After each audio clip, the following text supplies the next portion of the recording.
Trading ये सिर्फ chart देखना नहीं होता, ये खुद को कंट्रोल करना होता है। रोज सुबह 9:15 बजे राहुल लैपटॉप खोलता था। चार्ट ओपन होते ही दिल तेज धड़कने लगता। आंखों में सिर्फ एक ही सोच होती, आज कुछ तो कमाऊंगा। ग्रीन कैंडल दिखी, बाय। रेड कैंडल बनी, सेल।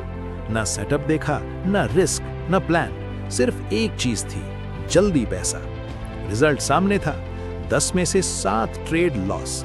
कैपिटल धीरे धीरे कम होता गया, कॉन्फिडेंस टूटने लगा और दिमाग में एक ही सवाल घूमता रहा, मैं सही होके भी गलत क्यों हो जाता हूं। एक दिन राहुल ने अपना ट्रेडिंग जर्नल खोला। उसमें एक ही लाइन बार बार लिखी थी, ट्रेड बिना सेटअप के लिए। वहीं से सोच बदली। सेटअप का मतलब होता है जब मार्केट तुम्हारी कंडीशंस फॉलो करे, क्लियर ट्रेंड हो, स्ट्रॉन्ग सपोर्ट या रेजिस्टेंस हो, प्राइस एक्शन सिग्नल मिले, वॉल्यूम कंफर्म करे, रिस्क रिवॉर्ड कम से कम 1:2 हो। अगर ये सब नहीं है तो ट्रेड ही नहीं है। मार्केट रोज मौका नहीं देती और जो ट्रेडर रोज ट्रेड करना चाहता है वो अक्सर लॉस ही करता है। राहुल ने एक सिंपल रूल बना लिया, सेटअप आया तभी ट्रेड, वरना नो ट्रेड। सबसे मुश्किल चीज थी वेट करना। चार्ट सामने होता, मार्केट चल रही होती, पर हाथ रुके होते।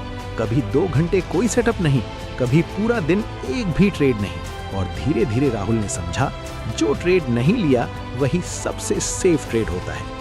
फिर एक दिन मार्केट ने खुद सिग्नल दिया, स्ट्रॉन्ग सपोर्ट से rejection, bullish engulfing candle, volume spike, risk reward 1:3।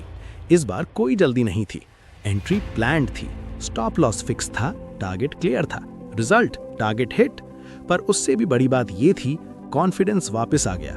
सच ये है, ज्यादा ट्रेड करने वाले जीतते नहीं, सही ट्रेड का वेट करने वाले जीतते हैं। प्रोफेशनल ट्रेडर्स रोज ट्रेड नहीं करते, वो सिर्फ तब ट्रेड करते हैं जब परफेक्ट सेटअप होता है। इसलिए मार्केट में एंट्री लेने से पहले खुद से पूछना, क्या ये मेरा सेटअप है? क्या रिस्क कंट्रोल में है? क्या मैं इमोशनली शांत हूँ? अगर जवाब नो है तो ट्रेड मत लो। याद रखना, ट्रेडिंग में पैसा जल्दी लेने वाले नहीं, बल्कि सही वक्त का वेट करने वाले आखिरकार जीत जाते हैं।